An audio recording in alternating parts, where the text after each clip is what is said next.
When I'm not running the gamut of emotions between shame, amusement, and sheer terror at the World War III memes coming out, I like to answer questions and comments that I get off YouTube and Instagram, so let's get to it. How do I use an A major arpeggio to connect an E major chord? Please help. Now, isn't this the question that most people just start not have? It's like, all right, you start learning stuff like A major, and then you can get into the point where you can switch to E major, right? Cool. Maybe a B major, E. But it just sounds like chord changes, right? It doesn't sound like maybe some of the cool stuff in between that you might want to use. So I think a great way to talk about arpeggios and chords is just to stop talking about them as being separate things, all right? So let's start with like an A major. We don't even have to call it a bar chord, but I'm gonna play it in bar chord position because I wanna show how easily movable what we're gonna do is, all right? So here's A chord, 5th fret on the low E string is an A, rocking the Taylor 614 out today, by the way.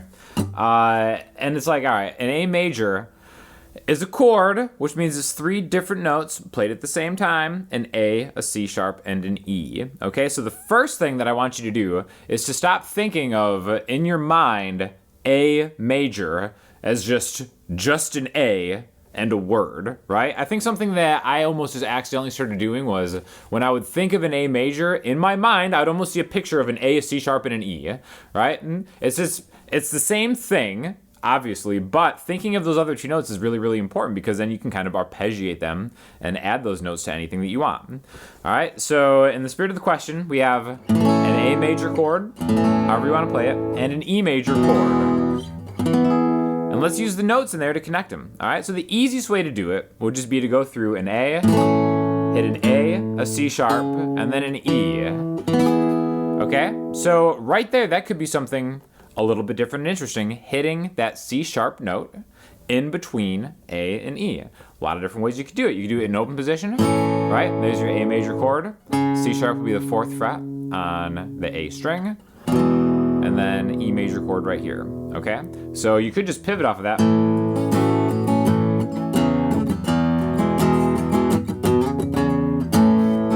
I'm just kind of hitting it in between and then sliding back and forth, okay? So that's a more interesting way already, and we haven't even introduced any new notes, but because you're thinking of A major as being like, all right, an A, a C sharp, and an E, these are what I have to work with. I know that E is a note, and I'm going to an E major chord, so I can kind of just pivot into notes that I already have, or do the same thing,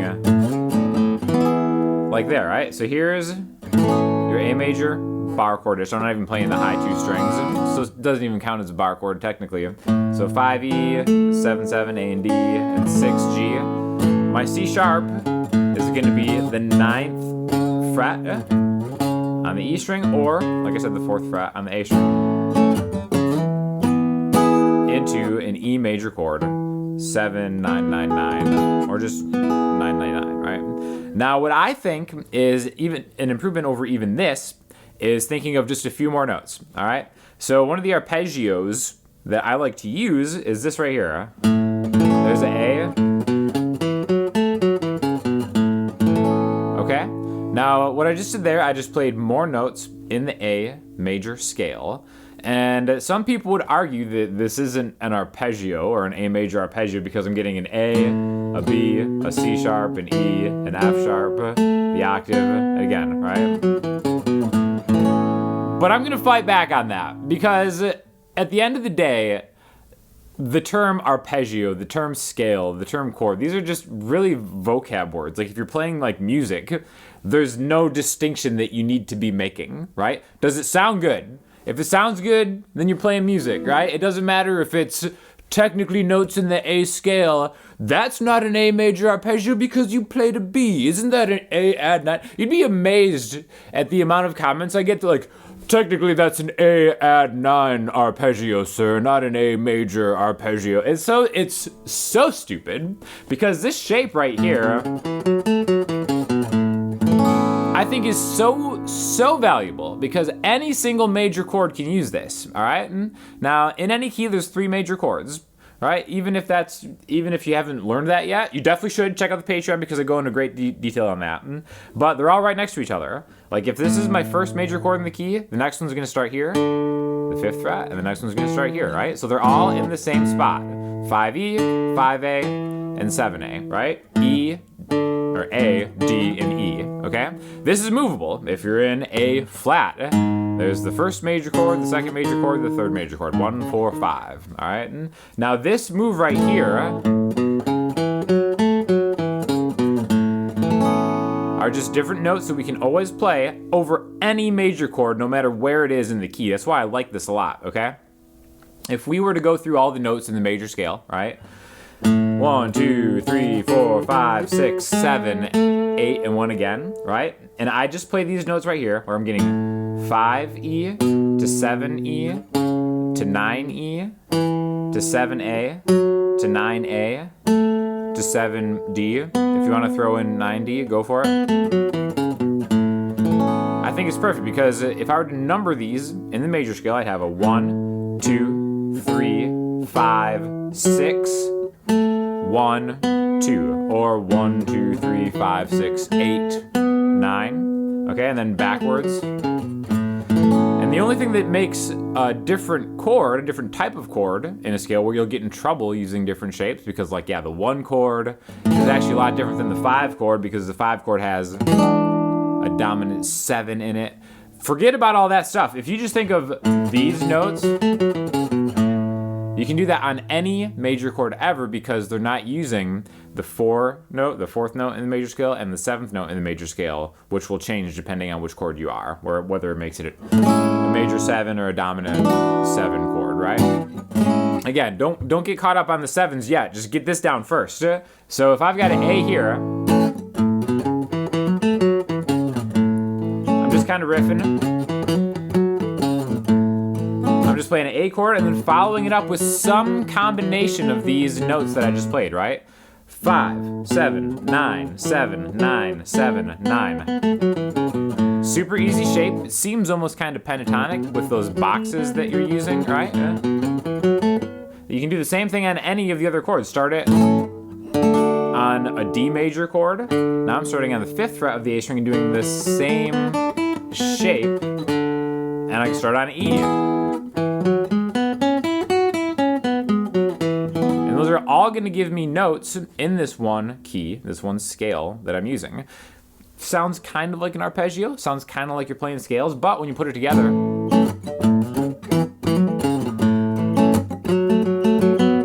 the 4 chord, to the 5 chord,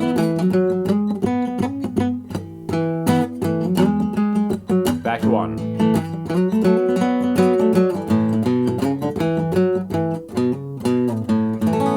Like so much that you can do with just that, right? And now while it helps to think of those notes, A major chord is an A, C sharp, and an E. D major chord is a D, F sharp, and an A. E, we've got an E, a G sharp, and a B, right? Eventually, if you just start thinking of chords as the 3 notes, most commonly a triad chord is just 3 different notes, start to think of that first. Change in your mind's eye when you just see A major, just think A, C sharp, and E, make those interchangeable, and then eventually your playing is going to get a lot better. If you could go out for dinner with 3 celebs, who would you choose? Excellent question. Number 1, I'm going to choose Perdita Weeks, okay? She plays Higgins on the Magnum P.I. show. The most beautiful woman in the history of Earth. She's also vegan, just like your boy. So I think I would use that as an opportunity to shoot my shot, all right? If anybody out there knows her, send this along. Please, because I think that's my new thing. I think I'm gonna start leveraging any views I get on YouTube just as a social climbing endeavor. So in the spirit of that, the second celebrity I would choose would be esteemed Hallmark director David Winning, okay? I think he'd like to be there. I think he would like to see the chemistry that me and Perdita Weeks have in a real life Hallmark applicable situation like a celebrity dinner, okay? So again, anybody knows David Winning, send this his way too. Third, I would probably have to pick my man Samurai Guitarist, because I know that he would be there hyping me up. So again, I'm going into this celebrity dinner with an agenda. So I'm gonna need a hype man, I'm gonna need a potential business contact and then a potential wife contact. That's a great answer.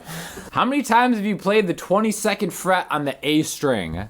Oh, my favorite note, A string 22. I was today years old when I played the 22nd fret on the A string.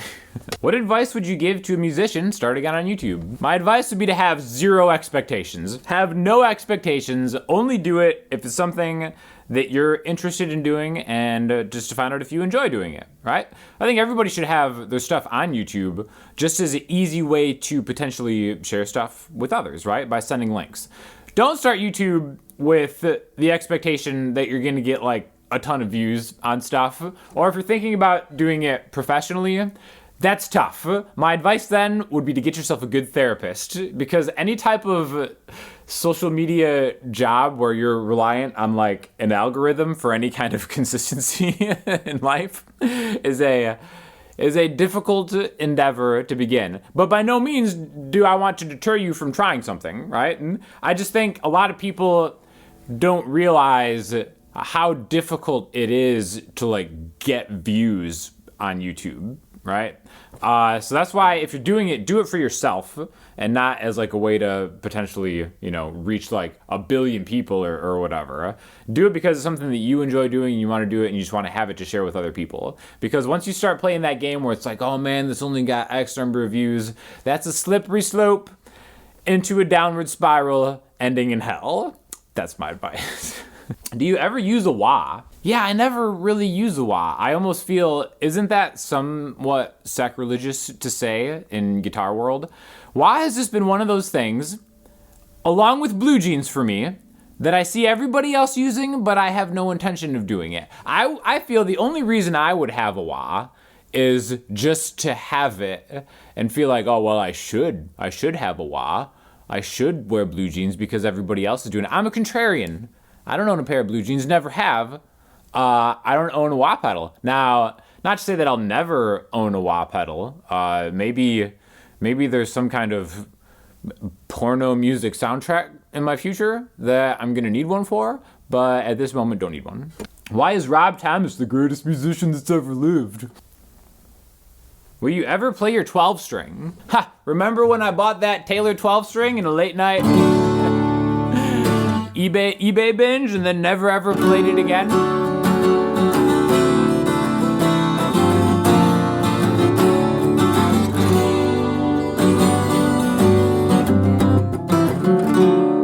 Yeah, I definitely should play it. So thank you for reminding me. Maybe I'll figure out a way to incorporate it into a video this week. Thanks for asking and reminding me that I have this.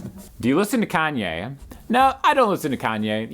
There's something to that old saying, separate the artist from the art. But with Kanye, I just can't. At this point, I'm so firmly on Team Pete Davidson, if I have to pick a team, that Kanye is it's just a little too much. I don't need that in my life right now. On a scale of 1 to dominant, how would you describe your basketball skills? So I guess a lot of people have been asking me about this more because I've posted some stuff on Instagram of me just kind of like shooting around. You're only as dominant as your competition. I'm pretty dominant for like a 6'1" slim white dude. You know what I mean? What does that mean in the grand scheme of things? Doesn't mean anything. I remember I've played in games with NBA dudes before, so I know that there's like a difference. Like I can be dominant in like against normal humans. I feel like I'm pretty good. But then you put yourself on a court with an actual in their prime NBA player and you're just like, "Oh, okay." And I feel like I was playing like really well in the few times that I've had to play against current NBA players, and I played against like retired NBA players too, and even then they're still dominating, like in the actual definition of the word. But yeah, it's funny when you actually like hold court with like real ones, where you're just like, man, it's such a different game. Like it's funny too because all the moves are still gonna work. Like there's still human beings allegedly that are susceptible to being faked out. It's just like I could just like like kill a dude, like just kill a dude with like the nastiest move I have, create all the separation in the world, go to hit like a fadeaway jumper, full hand block out of bounds, and it's like, oh, okay, never mind. So yeah, I guess for like a normal human, I'm pretty dominant at basketball. But another thing that I do want to spend time talking about, because I hear a lot of these guys who are like rec league jokers, who like cannot even hang with me, talk so much crap about certain like professional players, and specifically about women playing basketball. Because as good as I was, or whatever, I would say my best comp for people who like watch basketball, I'm about as good as an average D1 starter for a women's team, right? Which again, those girls are so good, and they're so strong, and they're so athletically superior just genetically, that I love seeing like rec league dudes think that they could like play with them. Because I used to run with them all the time back in Vegas. I would play with like the UNLV women's team a lot, and like those girls are just like, they're so good. and that's why it's funny. It's like, yeah, man, you're so good at basketball, Sean. Wow, you ever think about playing professional? Like, yeah, maybe I could have played like, I don't know, like the lowest level China pro basketball team. But when you put your skills up against like real ones, it's a totally different thing. So yes, I've been humbled so severely at the point that I'm never really going to talk a lot of crap about basketball, unless some joker like at the Y or something like tries to talk to me. Then it's like, man, then it's over for that guy. But in a realistic sense, it's whatever. The most pathetic video I have ever watched to get this guy off of YouTube. Was it the most pathetic video? I don't even know what it was. I feel like my most pathetic video would still be not the most pathetic. There's a lot of pathetic videos out there on YouTube. Let me tell you what, I see a lot of them show up in my feed day after day. I feel like any reaction video is more pathetic than my most pathetic YouTube video. Get this guy off of YouTube. What makes more money most of the time, paid gigs or busking? Interesting question, hard to really say for sure. As far as private gigs, always private gigs are gonna make more money. But really it's kind of a toss up. I would say the paid like restaurant bar gigs, generally, the nice thing about that is you know what you're gonna get most of the time. You don't have to like track people down for money. Whereas busking, it's a crapshoot. Sometimes I've made like $300 busking. Sometimes I've made like $20 busking. The nice thing about busking is it's definitely more enjoyable, and I feel like you have more interactions that are people are stopping who maybe want to hear the music. The thing about certain restaurant gigs is people who show up to a restaurant generally don't have expectations that you're playing. So like they didn't really even ask for it. They're just like, oh, there happens to be live music here.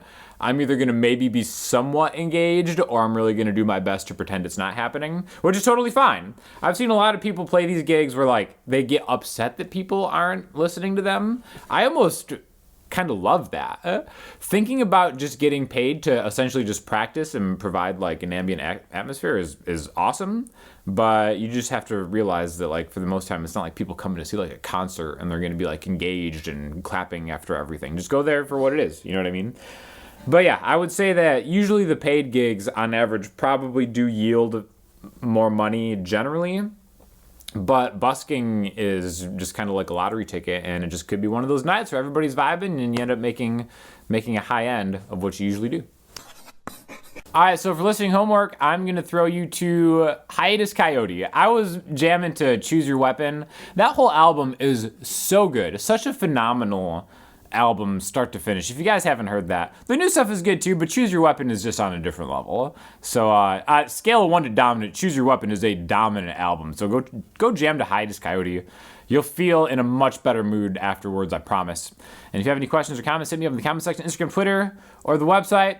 Please reach out to Perdita Weeks and David Winning, and I guess Samurai while you're at it, because again, I gotta secure the hype man. And I'll talk to you all soon. Thanks a lot.